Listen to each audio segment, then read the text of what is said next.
Hey, everybody, and welcome back to Forged Youth Legacy Within. This episode features Daria Albers, who is a world-class mental performer coach she was a performer, professional fighter, and works with UFC fighters, special ops forces, elite athletes, and high-level executives. This woman is on fire. She is a badass. In this episode, we literally pull back the curtain to what creates masters of their craft. I know you're going to love it. Dive in. Daria, I am so glad that you're here with me today because you are this fountain of knowledge, not only with your education, but also with your experience. Like, you were a former professional fighter, you are an expert in psychology, you work with UFC fighters, I'm pretty sure special ops as well, Yeah, correct? yeah. So, you really are this fountain of knowledge. And right away, just hearing that, all the youth listening to this are like, oh, what? She's a badass, right? And they're all going to listen. So that's right. All you youth, listen up. Here she is. Holy crap. What got you into the acknowledgement that the mental side of sport was important? So at first, thank you for having me, really. I always enjoy talking about these topics because they're so important. Mm. Um, so I was a professional fighter, and I always tell the story because it's so aligned with the philosophy of martial arts. When you say it's about the body first, you think, right? Then it's about the mind, and then it's about the spirit, right? The body, mind, and spirit, that triangle of the whole being. And when I was a fighter, I thought everything is about the body, right? Everything. I'm an athlete, so I train harder, I do more, and oh my God, you always had to stop me. You never had to tell me to do more, right? Like most of young athletes. Yeah. I was so focused on the body, and then I studied physical therapy because I thought it's all about the body. I want to know about the body. I want to know more. And but when I went on further and further in my career as an athlete, I could see like, wow, oh wow, it's the mental part. And I was like, wow, I train more than others. I'm faster, stronger in the sparrings. I sparred with the guys because I'm quite big, 70 kilos, 72 kilos. That's big girls rather than fighting, Yes. Yeah. not the small ones. So I had mainly also because I started so many. I'm 41 now. When I started, there were very little women. So I Yeah. had to go with the boys. And they went hard on me in the sparring. They didn't care, right? They wrestled me down. They put me into the cage. They threw me. They kicked the shit out of me. That's just how it was. And the further I came as an athlete, I understood like, wow, the mental part. I got so nervous. I couldn't really deal with my emotions. There was a few fights I really wanted to run away, and Mm. I wanted to cry. And my coach back then, he was a great coach when it comes to skill training, and not so great when it comes to the mental aspect and Yeah. the emotional aspect. And then I decided to go back to school and study again psychology. And I also became very quickly in my career a coach, a striking coach for MMA. And I saw it in the other fighters too, all the big boys, right? Whoa, tough big boys. And then, wow, frozen in the cage. And I really understood, wow, the mental part is such an important thing. And, I mean, Mm. wow. Um, and it made such a difference, right? When I really got into mental skills training for myself, how I got to know myself, but then also for my fighters, for my athletes. And then further on in my development, so we have the body now, we have the mind now, and then came the spirit. So further on in my development, especially as a coach, I could see, wow, it's about the heart also, right? So we speak about the body, then we speak about the mind, right? Focus, concentration, emotional regulation, decision making, right? Keep the prefrontal cortex active. Everything is right. But then if your heart is not in it, right? If you don't find your Mm. purpose and your meaning in what you're doing, right? The fire, as I call it also, that fire energy, there's still something missing. Yeah. And then I went back to school and I studied mindfulness-based cognitive therapy and mindfulness-based practices. And I went a lot into meditation. A lot of loving kindness, compassion, of course, traditional mindfulness also, but a Yeah. lot of heart-based practices. So when that came together, this is now I can see I work on the body, I work on the mind, and I work on the spirit. And that's how we create champions. I can literally see it in the special operation forces, but I can see it also, of course, I have top level fighters in boxing, really world class. I mean, UFC fighters, but Yeah. also in other sports. I can see how they become whole. You can Yeah. literally see it, right? When you work really, when mind and body and spirit are in alignment, and it makes me so I'm so passionate about this. Yeah, and me understanding this, that everything I do now is so interesting. The life just led me through it. I had Mm. to go through every step, understanding, wow, it's not just about the body. Wow, it's not just about the mind. It's like, wow, about the spirit, and then put it all together. Yeah, Wow. There's so much in there.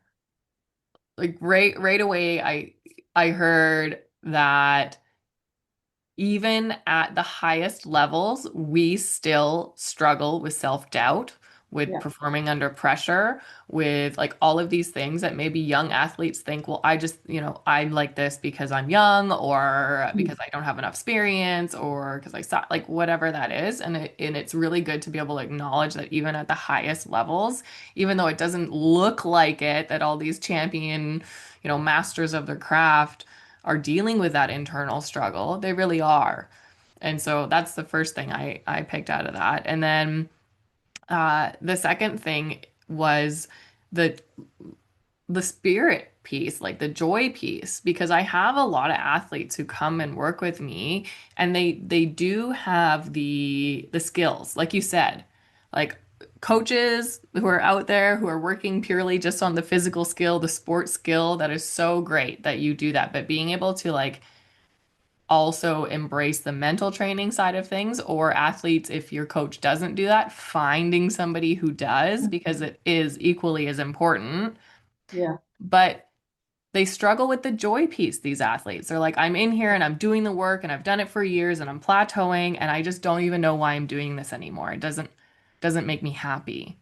yeah, yeah, And yeah. and so how do we work with that with athletes when you do know that really deep down they do love it. Otherwise they wouldn't be committed and not have a social life because. So how do we work with athletes on that joy piece, that spirit piece? I find it so interesting that you asked that because it's a major piece of my work.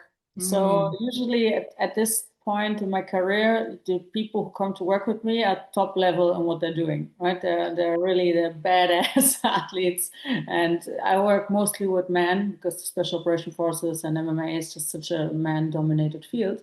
yeah. And they they're on their top, and at some point they feel like they're burning out. That's usually when they come to me, they're burning out, they just don't feel it anymore, they feel like overwhelmed. Like this is I don't, and it's not right, they're usually, so that's an interesting thing, they're not scared of fighting, they're not scared of jumping out of the helicopter, really. It's more about, okay, why I'm doing what I'm doing. Can I really put in the whole of me? Can I really be that good? Right? It's not like Mm, a physical fear. And that's really something I think young athlete needs to understand. It's not okay that you get beaten, right? Or it's not that you're okay, something will happen. Of course, special operation force is a little bit different. You can lose your life, but still yeah. they're trained until then. That's not the fear, but it's just like about a lot of, so two fears or two things that are problematic is you don't have a purpose anymore. So a lot of fighters who come to me on the top level, they lost their purpose. The joy part, what you say, because of course purpose is not always just joy, but to Mm, be in your heart connected and to your why, right? To know your yeah. why, as Simon Sinek always says, that your deep philosophy. And that's the big part of my work. So we go back to, okay, what are your values? What is your philosophy? What are you standing for? Who do you want to be in your life? And Mm, that ignites the whole spirit in them again, right? yeah. There are most athletes, and especially when we're younger, I was like this, all outcome oriented. Yeah, it's all outcome oriented and not process enough. And so when we step back into our purpose, when we find our values in something that really, okay, why I'm doing that, as we always speak, right? The growth mindset, when we understand that, okay, that experience is here, or I'm taking in the whole experience to grow. And then you can also, you don't see failure as something negative anymore, right? You know that failure and success are the two sides of the same coin, Yeah. as we know in psychology. And even I teach it, I know it, I'm still struggling with that. It's so conditioned into our brains, yeah? Yeah. Oh 100%. my I same goodness. thing. I still struggle with it too. Yeah, of course, because they're so conditioned. And the second is, I will come back to it, but the second is also really fear of other people's opinions. Yeah. Yeah, we fear so much the social judgment part, right? And people struggle with that. We all, again, I struggle with it too, right? Yep. So for people who don't know me, you don't know me also, I'm trying to be really authentic in my work. And that's my Mhm. teaching style also. Yeah. And that is also, that's another thing, right? When you trust yourself and you trust life and the experience and you trust the process, you'll be okay with saying, okay, I fucked up, right? I Yeah. failed. I Yeah. didn't do well here. I just recently, in a very important fight, we as a corner did a strategical mistake and nobody said anything. And I had to say it. I'm like, guys, I'm sorry. You can take it on. I can say it was me. It doesn't matter. But we did a mistake, right? Or I did a mistake in that I should have said, and I should have coached him different. And he lost the fight. Mhm. We did a strategical or tactical mistake. Okay, I took it and I have no issues with that anymore. Yeah. And you cannot be authentic if you're so scared that people will always judge you and people look at you and you constantly are run by this fear of other people's opinions. And also, when you just outcome and goal, of course, you need a goal, you need a vision, like a direction in your life. Okay, yeah, but if you just oriented in there, you miss the present moment, as we say in mindfulness, and that's it, right? The present moment is life. And when you miss the present moment, not just that you lose life quality, you lose performance also, right? Yeah. Because the mental time traveling, mind wandering constantly away from where you should be. And these are the two. So a lot of my work is really hard practices, right? To be like, okay, Mm. who are you, right? Look into the mirror and tell yourself, or tell me, who are you, right? What is Yeah. your dream? What is your feeling? Because we lose that. Or sometimes when we're younger, we don't know about yet, right? We didn't develop it yet, right? Yeah. It's deep contemplative, deep reflective practices that with the right coach or with the right environment, with the right team, Yeah. it's such interesting work also. You get to know yourself, right? So I'm still doing the work. I still have mentors also. And I'm wow, I'm still at this point, I'm at this my career, I'm still uncovering things. Oh, wow. And of course, I'm developing still too. So, Yeah. That is such a big piece too, because the journey of figuring out who we are really never ends because we're yeah, continually changing, right? And so I I love that because that is also something that I speak to my athletes about is the importance of yes, having that outcome goal as the lighthouse, the direction that you want to right. go, but the important part is what is going on in this present moment and who you are becoming. Because when you're focused on where your feet are, Yeah, then you are becoming the kind of person who can get that outcome. And then yeah, guess what? As soon as you get there, you're going to be like, okay, what next? And yeah, outcomes also aren't things that we can control. yeah, And yeah. so and It's so exactly being right. right tying all of our value into this outcome rather Yeah, than becoming the disciplined, committed, yeah, person that could get that or we could be doing that and then all of a sudden realize, oh, that's actually not the goal I want anymore and totally yeah, change it because you've right. gotten to know yourself better in the process. Yeah, Yeah. yeah, So, yeah, like as youth, because I know that this is a struggle for youth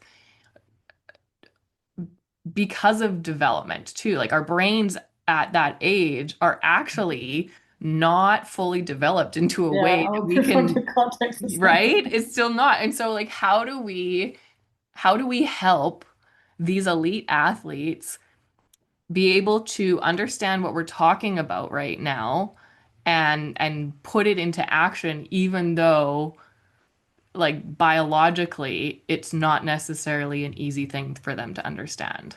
Yeah, oh my God, it's such a great question. I actually, because I don't work with youth, I actually never thought about it. This is such a much more, yeah, wow, interesting field now. Because Hmm.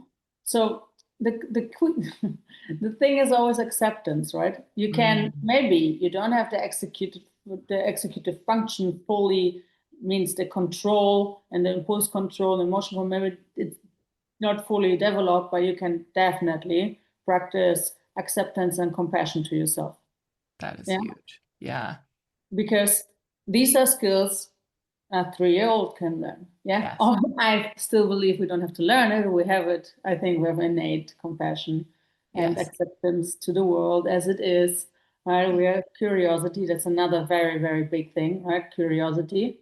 Yes. And these are, so when you speak about acceptance, compassion, and curiosity in this context, these are skills, right? Yes. And a 5-year-old can learn it, and a 50-year-old can learn it, right? What Yes. we always say that's similar what we just said, basically. They're maybe young and they're still developing the brain. The same we say sometimes about older people. Hmm. Right? Oh my Yeah. God, no, I'm 60, 70, 50, and I can't change anymore. Right? And it's like it's develop the skills, right? Maybe it Yeah. takes longer, true. Maybe it takes a lot more energy. Yes, it does, right? So the Yes. young and the older.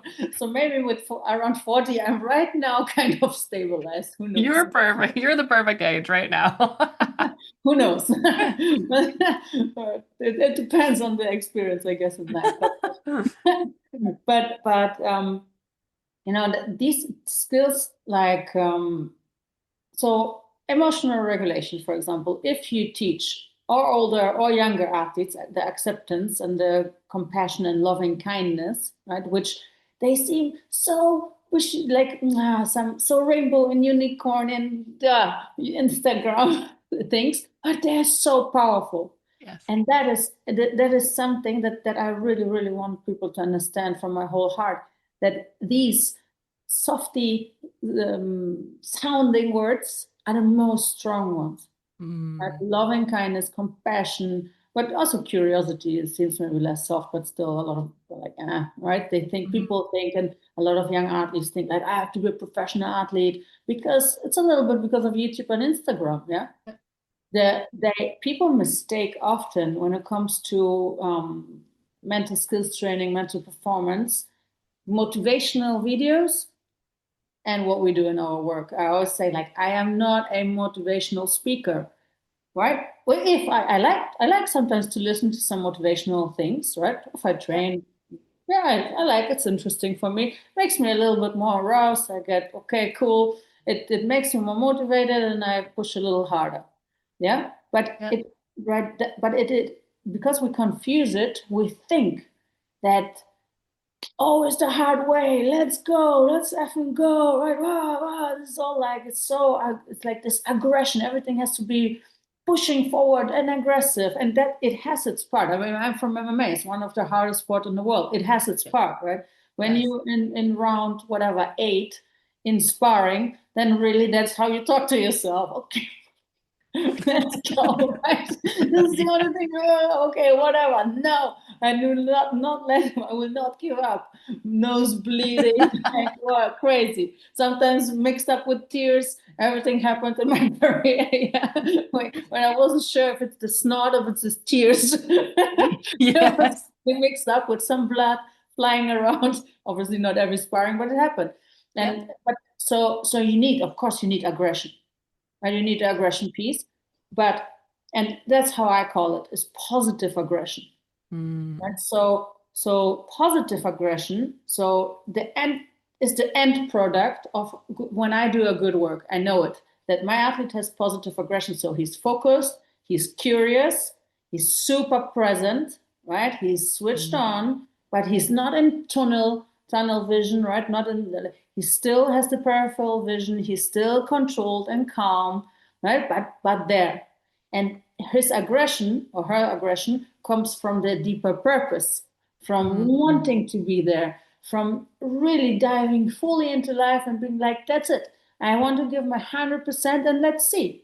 Hmm. Let's see. Let's be open. If my 100% is not enough, we go back. It sucks, yes, but Yeah. you have to go. Like if you go into the fight and like, oh, I don't know, you will always hold back, and Yeah. that is the problem, right? We hold back because we fear. We have fear of, oh my God, what if we fail? What people will say, and so on. Everything we talked about.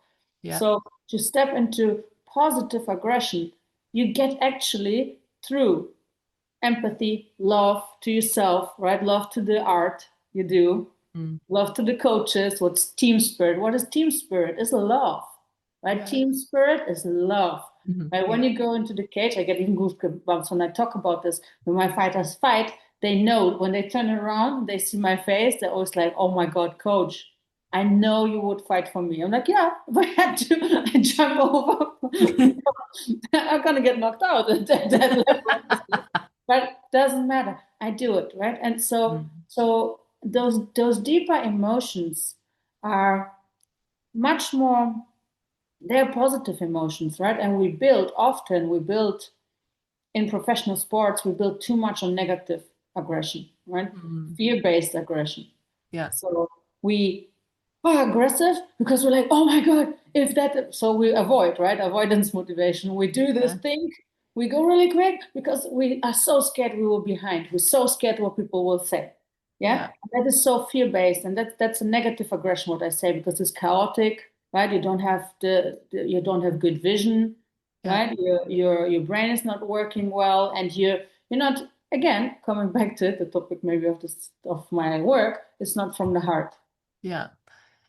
So, And oh, I love, yeah. no, no, So, would you say that it would be a really good idea for the youth that are listening today to take a minute and sit down and with like a pen and paper, or if you're old school, or on your app, notes app on your phone, but the youth today, they probably, right? Yeah. Uh, but to write out like why you love your sport so much yeah, and what you want out of it and who you want to yeah, become because of your sport. And yeah, if if all of those are like outcome based, well, I just want to win gold or I want to go to the Olympics, or then let's challenge them maybe to go, okay, well, why do you want to go to the Olympics? What is right, it about an Olympic athlete that yes, gets you jacked? yes, What does an Olympic athlete represent? yes, And then that kind of gives them what you're saying, that the purpose that's written out and the why. yeah, And then maybe in moments of dips of why am I doing this? And then you can pull that note up and be like, this is why. This is who yeah. I want to become. This is And that I can, that's not just for the young ones, for the older athletes, yeah. top level athletes. That's what we worked on. Exactly that. Oh, We that's always come back. We rewrite personal philosophy.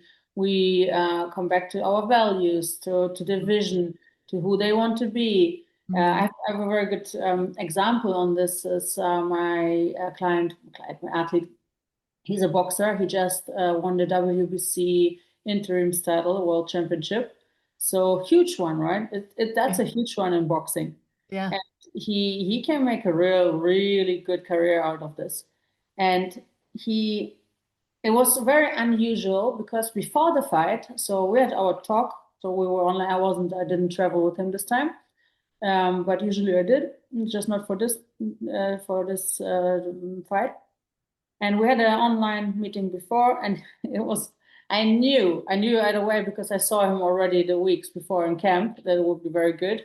But honestly, it was so beautiful. And you would say woohoo as in psychology. I don't know if that's the right way. He said before the fight to me, he said he looked at me and he had like he got really emotional. I had really tears in my eyes, but he said, he was sitting with this calm face and he said, I know it's before the fight, but I want to thank you already.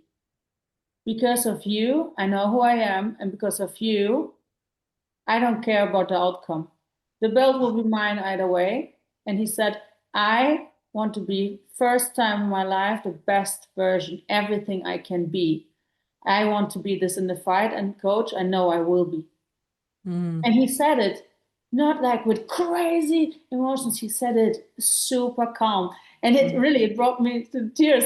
And after he won that fight, and I mean, he boxed incredibly differently in this fight, super calm. The whole Poland, was a Polish boxer, was like, Yeah. whole Poland was like, what happened to this guy? Because he was always like super aggressive, because that's what he learned. And I mean, he Yeah. knocked out most of his opponents. He's in the top of boxing in the world, right? Yeah. Very great fighter. But now he had the skills. He just completely outboxed this guy. He Yeah. boxed, not just power and force and brutality. It was beautiful boxing. And Mm. this guy with a face like he never smiled. Because before we started working, he never smiled. People didn't know what to do with him in interviews. He was like, yes, no, this, that. And but he stepped into really, he connected to so much more Mm. what he had inside. Like, for example, we went back and we talked about his childhood a lot, right? What he wanted, what were his needs, right? To the inner child he has. Yeah. And I mean, this is a guy who's over 30, right? It's an adult, big boy, badass guy. Yeah. And he said, I can't believe it that top performance is about all those soft things. He's like, Daria, I can't even, he's like, coach, when people ask me about our work, they don't even understand it. Like, Yeah. what is she saying? Because they think I motivate him to go for faster, harder, more. Yeah, if I have to, but that's that little of our work. Yeah. A Mhm. lot of people, and not just athletes, right? A lot of people, we need more reflection, contemplation, reaching Mhm. deep into our soul, knowing ourselves. We need much more of this. We need also community to work with people. Yeah. We need the love, right? Really, all of us, we need the love, and we need more of this, obviously, always paired, and that's to be really here complete, not that people think like it's all about love and unicorn and rainbows. Yeah, it is also, but obviously you have to pair it with a better. That's warrior spirit. Right? Yes. I speak a lot about warrior spirit. That is true warrior spirit, right? Emotional control, but also purpose and meaning, and a really deep heart motivation. But then also you need brutality. You need that fighter spirit, right? In every sport, you have to go for it. And Yeah. when you match this, Yeah. magic happens. Quick pause to say thank you. If you're listening right now, you're already a part of something powerful. We're here to help young athletes and their families build grit, resilience, and purpose, and your support makes that possible. Did you know that over half of podcast listeners never hit follow? That one click actually helps us grow, get bigger, and reach more people who need to hear this. So if you're enjoying this episode, please hit follow or subscribe. It's free, it takes a second, and it really does mean the world to us. Now, back to the show. What an amazing compliment to get. That is like the compliment of the lifetime with this guy saying that to you. That Yeah. because It made of, me cry. what you've taught. Yeah, right? Oh, I'm just like, oh. Imagine this though, for the listeners. Imagine this. So you're a badass, tough, polished, top level boxer in the world, right? Known for being badass. Then you get a female coach, which is for not always in those countries, like Yeah, where like, and then your mental performance coach before the fight, she has tears and right. It is so not tradition, not that's not how people see the world, but that's yeah, how I work. And the yeah, guys, like the toughest guys in the world, they trust me. And they're like this because of this authenticity. And again, right, yes, to show the emotions, to be there, to yes, I give my heart to them, which is sometimes when they lose, it's hard for me too. yeah, I cannot. If you can't disidentify with success, you can't disidentify with failure, right? yeah, So yeah, this is just like, and I always have to be also careful to not over identify with everything they do, but in sports, and I think that's such a big difference between psychotherapy, right? What we do in sports, you yeah, have to connect. yeah, yeah. And then that also brought up again the point of that you said that it's not necessarily a normal thing. Like all of what you said, like having a female coach, focusing on mental performance, tapping into your emotions, like all of these things, they're not, quote unquote normal. But here we are with people who you want to be the best. you want to be the top of the top, you want to master your skill and all these things, that means that you cannot do what everybody else is doing. And that Yeah. means that you, as a 15-year-old sitting here Yeah. listening to this, that Yeah. means that it might be weird that you're sitting in your room writing about who you want to become and why you love your sport because no one else is doing it. But guess Yeah. what? Because you're doing that, you're setting yourself up Yeah. for a long-term sustainable success and you're building into yourself in a completely different Right. way. You're putting yourself ahead of your peers. Yeah, this is so well put. So on point, really. You put it so well. That's Yeah, exactly it, right. You can literally, this, you made it so visual, right? You can see all of us on that age, like, oh my God, I wish someone would have told me that, right? When I was a young fighter, I struggled so much with my emotions. And I mm, was super talented. I was such a talented kickboxer that people said, like, unreal yeah. and so hardworking. But when I was younger, it's just like, wow, emotionally, I could not deal with the pressure. I mean, not always, obviously, but Yeah. it could have not even about the performance, not because I still had okay accomplishments. It is about that I lost so much time in my career. And I hear that from my athletes or other clients I have all the time. Why did I not meet you earlier? And that is something that Yeah. for a problem for the young athletes. I wish them to really, they have you, right? This is Yeah. what you're doing, right? Yeah. They can listen to all the people they maybe like to listen to. And you, because you lose time, right? When you, no hard work would ever be fruitful without the emotional maturity to it. Hmm. You just lose valuable time. And I can see it in my career. That time when I was fighting, I don't remember some of my fights because I was stressed. And that's, I hear that from so many of my athletes. When I ask them, okay, what do you remember the last 5 years? What is the most important, let's say, negative or positive things that you remember? There's like, oh man, I'm tense and I'm stressed, and I always feel like I'm not enough. Like I hear that all the time. I'm Yeah. not enough. I don't think if I can. I don't know if I can make it. Maybe not the top level, right? Because they develop these skills to do. They still think that, but they work it pretty quick Yeah. out, right? Those thoughts Yeah. come, right? They come to all of us when Yeah. Oh, you're yeah. before a big thing, like, and then you're like, okay, redirecting attention. Let's step into my vision. Let's do visualization. Let's do attention training. Let's do mindfulness. That's where we have these skills. That's what professional athletes can step quicker, right? Back Hmm. into the optimal state. Yeah. Which when we don't have the skills, we who didn't learn that, we got just left without the skills with dealing, in general, I think that everything we do in sports psychology or mental skills training should be taught in schools. I agree. 100% I agree. And We it's would, interesting. I love that you spoke about how, the highest of the highest of the levels of performers, competitors, like all that kind of stuff. And we talked about this at the beginning too. We all still get those thoughts. It's the bounce back that is quicker. And yeah. I like to say that the first, can we control our thoughts? Maybe not necessarily the first one, but we can control the second one.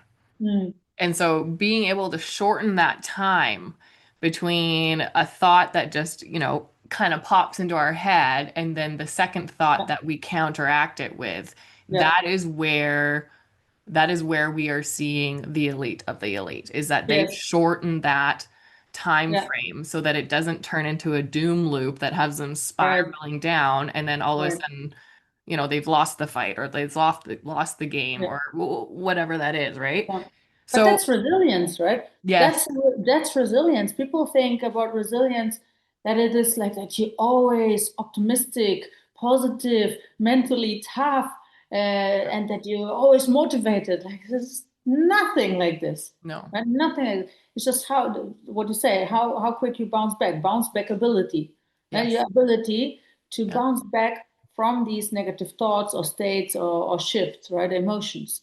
Yeah. But that's awareness, right? That is why the key to everything is presence and awareness, right? You need to be conscious about it. You Yeah. need to sit and start to observe your mind, your emotions, right? What's happening, the situational awareness. Where are you in your life? Like really observing what people are you with, who's Mhm. influencing you, who are you influencing, and so on. Right? That's so everything starts with awareness. That's why awareness in my work also it's a big piece, right? Awareness, really, really sharpening your senses, Hmm. understanding, like really. Actually, before our call, I did a meditation, super simple one, but I had a profound moment again because still, right? I do meditations for a long time, mindfulness for a long time, but still, you fall off then back in for like so I do my practice, but it's like in physical practice. Sometimes you feel much more in it, sometimes you're out of it. Yeah. And today I had such a profound moment because I was just counting breaths, right? For 15 minutes, in, out, one, in, out, two, in, out, three to five, and then back from the beginning, right?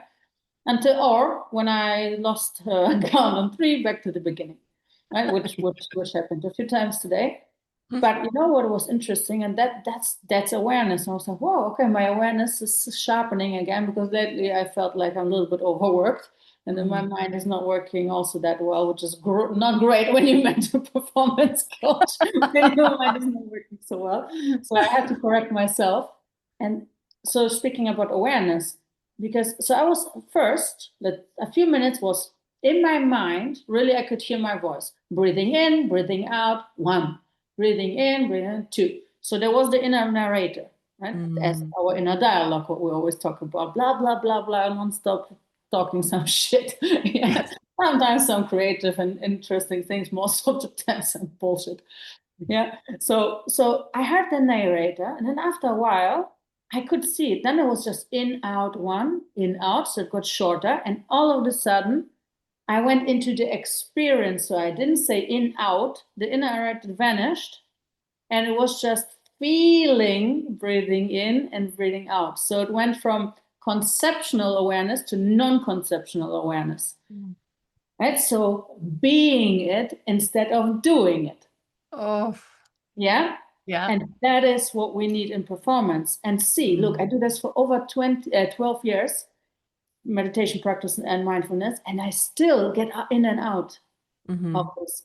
And I, I was like, wow, I have to train more again. I could really, the end of the practice was just, I could feel it. I didn't count anymore. And I almost like, I could feel the numbers in my mind. It's hard to explain to someone Yeah. who doesn't do these practices. So it was not a voice in my head anymore saying like conceptual narrator, one, Yeah. two, breathing in, breathing out, right? Coaching myself. No, it Yeah. was just really being it, being the breath, being the number, bring the breath, bring the number. Yeah. And that is the presence. Mm. And right, a Yeah. non-conceptual awareness where the concept and your inner voices just flow state. Yeah, Yeah. that's how we Yeah. get into flow state. Yeah. And that is what I can see in my fighters when we get there to all different attention and mindfulness practices and visualizations. That's where you perform the best. Mm. But I have to say that I never realized it so profoundly in the counting meditation. In different moments, in movement also, mindful movement, for example, which I like doing. But that is that piece, right? Mm. That is that presence and awareness piece. And Yeah. this is what I wish every young athlete to understand the difference between Yeah. doing and being it. Yeah. Yes. Yes. Doing the performance, being the performance. Yeah. Yeah. So And I would love to add to that too, that a lot of us, when we first kind of hear the concept of being resilient or being gritty or mentally tough, we think that it is an outcome. yeah, But it's not actually an outcome. It's like yeah, it is a lifestyle. It's a daily choice. Just like yeah. you and your Ongoing. breathing earlier, it was a choice to continually bring yourself back. And then all of a sudden you were there Yeah, and then you were just it. Right. And so being able to understand that too as a young athlete is that being this like super gritty, mentally tough athlete isn't something that you're going to be in 10 years when you finally get there. It's yeah, it's yeah, it's actually happening right now. Every time that you make a choice to show up for yourself, to make the yeah, choice to make take one more step towards who you want to become. And and in that what happens too is that when we start living this lifestyle of being a gritty human, a resilient human, a mentally strong human, all of a sudden that trust, we kind of talked about it a little bit earlier too, that like you start to trust yourself a lot more and you Yeah. have Yeah. confidence because every day you know that you are showing up for yourself. Other Yeah. people on the outside might not even know that you're showing up for yourself, but you Yeah. are. Yeah, and that's the meaning of really going fully in, right? When I speak to my athletes, if you go full in, you've done everything you could do, just let go, go full in, trust the Mhm. experience, trust life, trust yourself, get away from this outcome, right? The outcome will come either way. If you Yeah. really train well, you have a good team, you will do, of course, right? In professional sports, there's a lot of luck, and I know how to keep it very realistically. But when you train well, you have a good team, you really put effort in, you do your mental skills training, you at some point you will get to that outcome. And this is so Mhm. well said what you said. It's an ongoing process, but that's life, right? We look Yeah. in life, we always look, if I get this partner, I will feel better. If Mhm. I lose a few pounds, kilos, I will, I wouldn't want. If I don't know, we always think about if I get this, something will change. Yeah. Which still, again, everything we talk about, I'm still working on. Yeah, me too. But Yeah. these are programs. These programs are so ingrained in our Yeah. culture, how we get socialized, and everything, our genes, Yeah. right? We're so stuck in them sometimes that's why you have to, like, I still work on myself constantly, Yeah. and I can see, right? I can see literally when I'm on the champions level and when I lose the champions level. And that's another thing, right? That I really, and this is a lot of people who are not doing what I do, or not around professional athletes so much. They're like, oh, they really like this? Yeah, they really doubt. Yeah, they really, yeah, they doubt. They cry. They have like a shithead narrator in them too sometimes. They're very negative, their dialogue sometimes. But it's part of the human nature. Yeah. And I think we don't talk enough about this. We don't Mhm. talk enough about what hurts us, what we're scared of, what makes us sometimes also depressed. Yeah. Yeah, what hurts our heart, what are our biggest fears, like all of these things. It's so important to acknowledge them, not just for yourself, with yourself, just one thing, but also with other people. And Mhm. so when you jump in, when you really, so through all of this work, you start living fully, right? So Yeah. you live fully there in this experience. Then failure is not failure anymore, Yeah. right? It's just like, okay, it's information. And Yes. of course, I know it's much easier to say than to do, Yep. but it is like this, right? So Mhm. especially earlier in your career, now we know in MMA, for example, that's where we have amateur fights and semi-professional fights. As much as I want them to do a lot of semi-pro and amateur fights to get this experience, lose win, doesn't matter. Get it. Yep. And that you can see when they step into professional too early, right? It's not that they don't have the skills. It's usually that they don't have the emotional skills, right? They didn't learn to how to deal with adversity. And when you're a young athlete, that's why you're a young athlete, right? That's why you're still building your career. But you cannot, if you always avoid failure, you won't grow, right? We know that. Yeah. We know that. Logically, we know that, but emotionally, we really don't like it, right? We want to look good. We want to look, everybody's like, want to look good and nice and right on strong and right whoever you are, Yeah. look strong and badass. And so, yeah, we all want that. Yeah. But at some point, you will have to understand that almost like, and which is funny because part of my philosophy, my life philosophy, and I said to my students and my athletes, I think I affirmed a little bit too much of this, because my philosophy is that I wrote it down. I wrote down, okay, make me strong enough to go through all possible experiences in life. So we're Mhm. not speaking about just the good emotions, just the bad ones. So I can transform them to teach them from the heart to the world. Oh, Right? yeah. Yeah, you know what, guys? I affirmed the universe, God, whoever you believe in, literally listened very well to me. Like, wow, my life is full of experiences of Yeah. those tough ones, but also extremely beautiful and incredible. I've done incredible things, but wow, it also didn't spare me real pain. Yeah.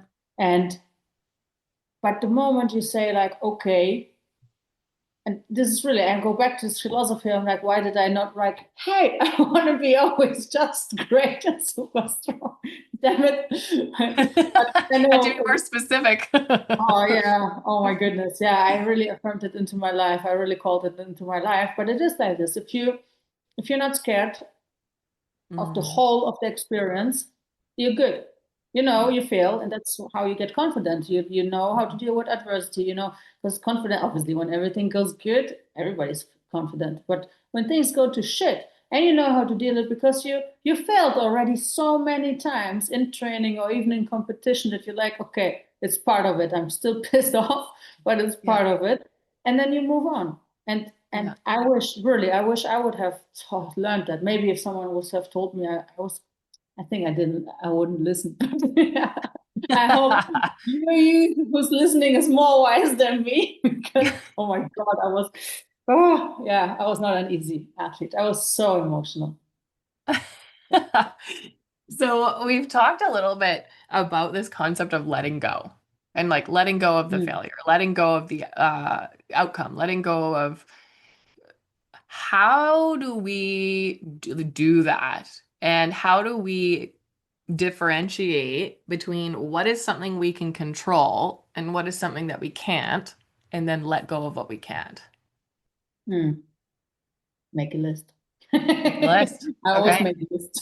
Yeah. Controllables, Yeah. uncontrollables, right? So obviously, like at the end in life, and that's the life is uncontrollable. Life is also impermanent, it's ever changing. And that's the nature, right? In all Yeah. philosophies and religions, they speak about it, right? Yeah. It's general rule in life.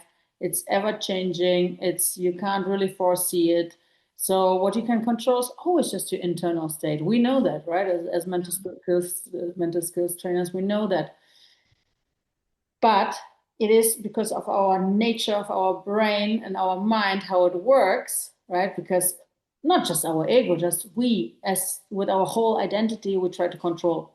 I would control outcomes because we're insecure, right? Yeah. Who is really comfortable? I mean, you have to be really, really evolved to walk through life and really accept the nature of life. That really you can't control a lot. Yeah. You can't control how people see you, their opinions about you. You Mhm. don't. We do, obviously. We all do with our Instagram accounts, right? Because usually we don't put our worst days in it, Yeah. rather our good days and our good photos and our good performances and so on. Right? Yeah. But so when you go through life constantly, so what else do you can't control? So we talked about this a little earlier, like your career, right? A professional sports career. Yeah. Ooh, you have to have a good manager, you have to have a good team, a good coach, and not just good. They have to be also fitted to you, right? Mhm. A good coach can be good for one, not good for. So there's so many things that basically and that's the resistance and the pain in our lives that we constantly try to control other people's opinions, behaviors. Yeah. And we try to control the external world. We basically what we all do is we manipulate people into that reality we like Yeah. because we feel better, because it's our ego, we want to feel better. At the end, it's all fear-based because we don't have enough confidence in us, right? And self-love to be like, no, I'm okay, right? If you don't like me, I'm okay. How hard is this? Right? I had to it's another thing I had to learn because I'm in a male environment. At the beginning of my career, they were not welcoming me as a Yeah. striking coach. So there's not many top level UFC level striking coaches, female striking coaches. That was already weird. And then I brought mental performance into the sport, and they were like, Mhm. "This is too much," right? And they weren't very happy, and they weren't very nice. Right? They Yeah. were extremely dismissive to me, and it was painful. Yeah. And I had the only chance of like, okay, do I make myself small? And do I will be like, okay. Then I had the time, which is interesting. I tried to control everything. So I tried to speak tougher, be tougher, a little bit like maybe a little speaking, being more like a guy, like a man. Until I realized at the end, like, wow, first you can't control them, and second, it's not you, it's not your nature. Yeah. And when I stepped into my nature, coming back to the control, and I started control really me. So developing my internal skills, my emotional regulation, my focus, my mindfulness, but also being really curious about my art and bringing that love and that passion and curiosity into it. My Hmm. energy changed, so everything changed. And Yeah. that's when I got really up to the top level. It's really interesting when I did the shift. Yes. That's when I really energy frequency wise, boom, it went. And all of a sudden, there's a funny thing. When I was, because I like to be nice, all right, I just like to be nice. When I showed my emotions, right? For example, I say that to people in Poland, for example, where I have a lot of top level fighters, they know that I'm super emotional, but also super tough. And Hmm. they accept it now. Since I show this, and I said it in many interviews, they're like, yeah, I cry sometimes really because of all the emotions I have. But Yeah. I know exactly when I have to also be super tough for the fight. Right? When Yeah. there's no crying, now it's work. There's time for crying, there's time to work, but it's all me. Yeah. And when I did that shift, right, when I really started to even not even control, right, control, what the word control might be not even the right ones, but when I put my attention on developing me, my skills, again, what you say, right, that's what a young athlete should do, right, developing your own skills, developing your own self, your own identity, and then everything around will fall into place, right? And Mm. people pick up on this because that's, look, when we look at someone who walks, when they're like just, they're calm, they're confident, they're nice, they just walk, they mind their own business, you pay attention to them. Yeah. And you're like, interesting. And Yeah. that's what happened to me. Yeah. I could really see it when I started speaking. Yeah, for example, that's another thing what we because we always try to hide the things, our weaknesses. So in boxing, I was a journeyman. So my coach threw me into boxing as a kickboxer, and other girls made a record on me, right? So because I was okay, so I didn't get knocked out, obviously. Yeah. I boxed okay, but I boxed with girls who were like top level, and they made the record, right? That's a journeyman. And for a long time, I was so scared to say that Mm. in interviews, in podcasts. It was such a fear. I was like, oh my God, when they find out I lost all my boxing fights, right? And you can see it in Box Rec, obviously. Yeah. And then people who wanted to hurt me, to attack me, of course, they pick up on this and they Hmm. started saying that in the media. And you know Hmm. what? There was a day when I was like, I went to a podcast, an interview, and I was like, you know what? Yes, I was a journeyman. Yeah, that's true. I was young. I did what my coach told me to do. And honestly, the whole fear, the years of fear I had, it just vanished. And I felt so free. Yeah, and that is right. That when you're not scared of your failure, when you're not scared of things, I know why I did it. I know what was wrong, what was right about this. Okay, I take it just as now information and experience. Right? It didn't say Hmm. anything about me. But Yeah. that is something you need to learn. Yeah. And so when you develop, right, when you really so true to yourself and you treat yourself with compassion and kindness and love and respect, and you show that to people, now people, I'm like, yeah, okay, so what? Because maybe not anymore, but even a few years ago, people were like, oh, so you as a striking coach lost all the boxing coaches, boxing fights. I'm like, yeah, I was a journeyman. Anything else you want to say? Or Hmm. anything else you want to say? Yeah, but you can't be a coach. Like, you know what? Don't want to even talk about this, honestly. Think Yeah. whatever you want to think. And I moved on. Yeah. Didn't hit me anymore. Right? That is the thing. That again, what do you can control? Just your internal state. Hmm. Right? And we should put all of our work to control that, our skills and our internal state. Yeah. Yeah. And I heard it once somewhere and I forget who said it, but it was something along the lines that when somebody tries to take like a mistake, quote unquote, or a quote unquote failure of yours and like throw it in your face to just be like, oh no, no, no, you don't get to like that's mine.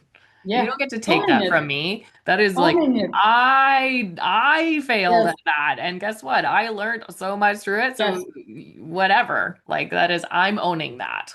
And Yes. then that Yes. keeps your, it doesn't only like keep your respect, self-respect, it builds it.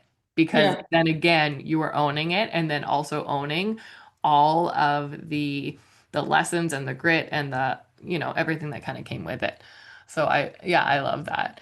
And I really want to dive into the curiosity piece because it's come up a couple of times, and I agree with you that it is absolutely vital in developing yourself as a human and as an athlete.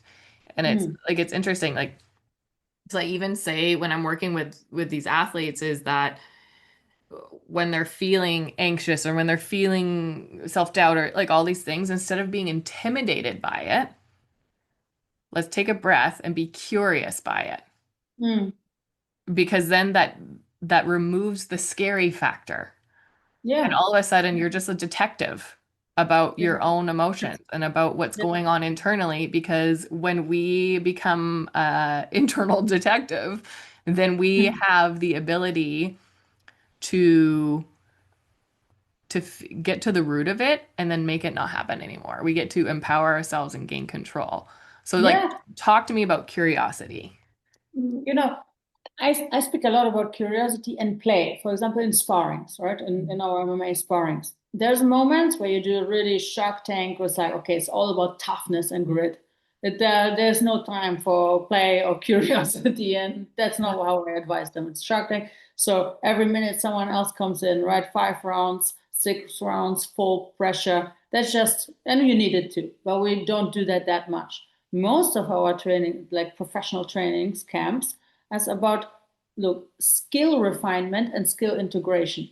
And when is this happening on a neurological and physiological level is when we are in a balanced state in our nervous system, right? When we're not too hyper or hyper aroused, right? When we're in an optimal state, when we're present, not too aroused, not too scared, right? Not too tense, because obviously when you are so fear-based, right? Yeah. And you're constantly thinking like, oh my God, that shouldn't happen and that can't happen and so on.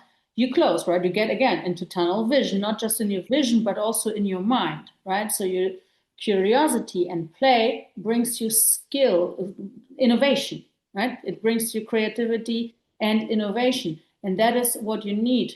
The presence to feel, to try out, to play with your body, to play with maybe strategies, skills, tactics. Yeah. And through curiosity you start feeling and being again instead of doing, right? The inner, when you're curious, when you get really into this curious and play state, you get into flow state. A lot of people, of athletes say like, oh wow, I went straight into flow state, because again in a narrative, blah blah blah blah blah blah, constantly judging, analyzing, which there's a time for this, right? Not maybe to judge but to analyze, obviously, right? We Yeah. analyze our performances, it's just facts, this, okay, really looking in, but that's also part. But the play and curiosity part, especially in fighting sports, is really hard to teach them. Yeah, because everybody's like, what? I like, for example, some of my athletes, top level. And when I tell them, okay, I want you to give up this round because I want you to train something very specifically. I don't Mm. know, take down the fence and then some punches. So you have to let him sometimes take it. Although maybe you would be much better usually, and you're much better striker, and you could just strike him down and win the whole round. No, I don't want this. Right? This is obvious. Right? We need Yeah. to go through all the scenarios. Fighters have a real issue with that. Right? There's Yeah. like, oh, the egos has to be like really put to the side, because sometimes I tell them, okay, you will look maybe from the side not great in the sparring because they don't know what you're doing, and they don't have to know what you're doing, right? You have your own strategy, and see that's how much strength in it is, right? To look, Yeah. let's say, weaker or worse, to give away the sparring, to say lose the sparring, Yeah. right, for the greater good. A lot of fighters and athletes have a problem with that. Yeah. So here we work a lot on like, okay, be curious. I want you to be curious. I want you to feel it, play it, right? Get Yeah. even hit a few times, right? Feel it, move with it to get into this flow. So Yeah. it's not just a mental state. It is literally a neurological and physiological state, right? Because your Hmm. stress hormones go down, right? You're more balanced, you're more positive, optimistic, which is all creative, innovative, And that's when you art, when you really go into perfection of art. Yeah. But hard to explain for an athlete. Who always go like, ah! But I don't want to. Yeah, Yeah, totally. that's another thing, right? In our sports, in MMA, some fighters have a real issue to train and not be super tired after the training, right? And that's a nervous system, right? They Yeah. always want to be in sympathetic dominance constantly. Like, oh, like no, no, no. You have to train sometimes more relaxed. So to try out things to really to integrate these skills. But it's again because there's so much in this Instagram and YouTube world, and it's so different to how it really looks Yeah. working with top professional athletes. Some things, of course, are true, but that I hope at least with what we're doing here, speaking about it, that people get maybe a little bit of a different perspective on it also. Hmm. Now you brought up like competing, performing from like a positive place. Do we as athletes have to be in a positive mindset, happy, happy, joy, joy, in order to compete like with our highest potential? Like, do we have to be positive? No. Or are we? No. No. Good. Talk to me about it because like I feel like there's so because there's so many coaches out there, coaches and parents. You guys are terrible for this. I'm calling you out if you're listening. You're so terrible for going, just be positive.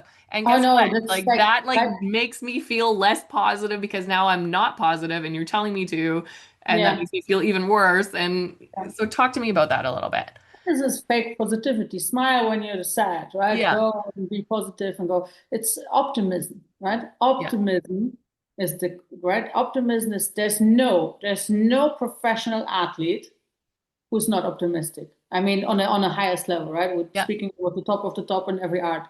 There's Yeah. nobody who I met who's like, I mean, not optimistic. If you're not, if you're pessimistic, you won't get. Wow, you won't really don't get it. So Yeah. that is something, right? There's Yeah. so self-talk and optimism, which is very much connected to it, but optimism is something that you okay, and you accept that you feel like crap today, like your legs are sore, or you feel just emotionally, I don't know, you broke up with someone broke up with you. Yeah. I know parents issues, school, right? We all have we carry so much on the field, on the track, on the mat, and it's impossible to always feel good, and that's another myth of psychology, but also our world, right? Sports and the world, that nobody told you in life, right? That's another thing I speak to my athletes about, even to myself. Man, and that's what my grandmother said, actually, a great grandmother. She said that nobody told you that life is fair and it's positive, right? And it has to cater to your needs. She said exactly this. Right? But she was super, super, like she was very strong, and she was a doer, and Mm. she was optimistic, right, and proactive. That's Yeah. what you right. That's what you should be. Again, we spoke about this today, right? You are in bad mood, you have negative emotion. Just take it as it is, right? Yeah. Move, and that's where attention trainings come in, and that's what I teach my athletes a lot. Who do a lot of attention training. You wake up, bad mood. Something happened, maybe something not happened. You just wake up like this, right? You have some negative self-talk. You have a sore body, maybe really sometimes before really important competition the whole weeks of training was shit. It's just how it is. Yeah. And you go, you train, don't fight with like your mind. You should never fight with your mind, but redirect your attention. Now until that moment you should have worked it out a little bit. Again, step into your why, remember your why. Who do you want to become, as you say Yeah. so greatly, right? Who do you want to be? um, what do you need? So maybe if this is still too much, because there's days where this is even too much, where you're Yeah. like, I don't give a shit about you know what, Yeah. the world, right? I don't want. Yeah. Then you redirect again, and that's why I tell them pure, pure concentration on skill execution, right? Mm. So it's a rotational footwork, little Yeah. movement, really bring it down. Control your breath, control your muscle tension, right? Let go. Usually they're tense when they're moody. Yeah. Let go. Work on your coordination. Find skills. So you narrow. You get out of your head into the body. That's how I call it, right? Yeah. So you Yeah. really start feeling your body, and you're very much on skill execution and strategic and tactical cues. And Yeah. that's how you get out of your mind. And it's interesting. You see, if you obviously it's not when you do it once or twice, but you train it, right? You train it. Oh, Yes. get out of your mind into the body. Okay, let's focus on the skills, on the tactics more. At some point, you know you will have to switch. And that Hmm. mood will shift because your attention shifted. Yeah. Yeah. Yeah. So, and now coming back to it, that's optimism to Mhm. know that you can do it, right? That's confidence to know that you can do it when you wake up, maybe 10 days in a row, maybe half year in a row. I have athletes who went out really 6 weeks before the UFC title fight. And the guy is looking at me and he's like, I think I will cancel the fight. I don't want to go to fight. Like Mhm. UFC title fight, your whole life you worked it because Yeah. of so many things, privately, family stuff, and so Yeah. on. Maybe a little bit older body already, not 20 anymore, and so on. A little bit injuries, everything came together. They Yeah. have a mental breakdown, Yeah. Yeah. right? And we did it. In this case, we did it, and he won the fight. but literally looking at the odds of the fight that he won the fight was almost impossible. Obviously, we know it's not. But we worked a lot on nervous system regulation, on acceptance, curiosity, everything basically we talked about, I Yeah. brought into the scan. Yeah. And he was, believe me, he was not positive, I think, a day, Hmm. right? For 6 weeks. I was 6 weeks every day with him. Hmm. I don't think we had positivity, but we had optimism. Yeah. Right? It came back. And I'm like, okay, you can control it for a minute, you can control it for five. You can Yeah. control it for a round, you can control it for a fight, for a whole fight. Yeah. Right? And that's how we went there. So there's such a big difference between fake positivity and Yeah. optimism. Yeah. Oh, I'm so glad that we talked about that. This time has like flown by. I could talk to you for hours. Yeah, and you too, you too. You're super smart. We have covered so much today, but is there anything else that you think that the audience needs to hear or that you would like to like bring up or instill into them? If you struggle, if you're in pain, reach out to us, reach out Mhm. to the people. You don't have to be alone. And I get extremely emotional about this. Wow, even on here, like you're not alone, right? Mhm. And wow, even people who we really don't expect, I feel alone sometimes, right? Everybody feels Yeah. alone sometimes and lost. And because life is unpredictable and life Mhm. brings so much beautiful moments, but also so much pain. So if you feel alone and if you feel like hopeless, go and really connect to the people, connect to us, connect to write us, connect to the people maybe you trust. Just go out and speak about it to trustful people. Don't You're not alone. It Mhm. feels like this, right? It feels like this, but we are not alone. None of us is alone, although a lot of people feel like that. But it's just the illusion in our head, and we're Mhm. not alone. Yeah. And we need sometimes to really get over this we just don't want to reach out. And yeah, that's definitely for me important. That is a powerful last piece to leave. Yeah, because I don't know about you, but I have lost a lot of people because they felt alone and they didn't reach out. Yes, I know. And Yeah, not that I know. Sorry, not that I know it, yeah, but I did too. yeah. And so I think that is a really powerful piece to end this off with. And speaking it out loud to trustworthy people will really help bring peace. Like it, and yeah, I agree with that 100%. I'm so thankful that you said that for the last thing because there are people listening that do feel alone or do feel, or they feel like if they said something, they would be a burden. They would be Yeah, yeah, burdening somebody and they don't want to yeah, because they care about that person and they know that that other person has so many things going on in their own life and they're dealing with their yeah, own shit and like all that kind of stuff. But guess what? At the end of the day, we are here to like carry each other and to walk beside each other and yeah. it is never you are not a burden. Yeah. You are not a Yeah. burden. You Yeah. matter and you're not a burden. From So, the heart. yeah, From the heart. Yeah. yeah, amazing. Daria, thank you so much for coming on today. Like, I want to acknowledge you for who you are as a human being and for a human doing what you are doing because you've put so much time and energy and intention into your own development, into what you can control. And now you are teaching others that, and it's contagious in a really beautiful and powerful way. So I just want you to know that we stand beside you and behind you and support you in the work that you do and the impact that you are creating. Thank you so much. And it's such a pleasure talking to you. Really. You're Thank you. such a smart woman. It's a pleasure. And look, again, that's common humanity. I need someone who gives the platform so I can speak about the things I'm passionate about, right? You need people who maybe share really real, authentic, and interesting things about our work. So that's again the team spirit, right? That's the Yeah. common humanity. It's so important. Yes. Teamwork makes the dream work. Yeah, right.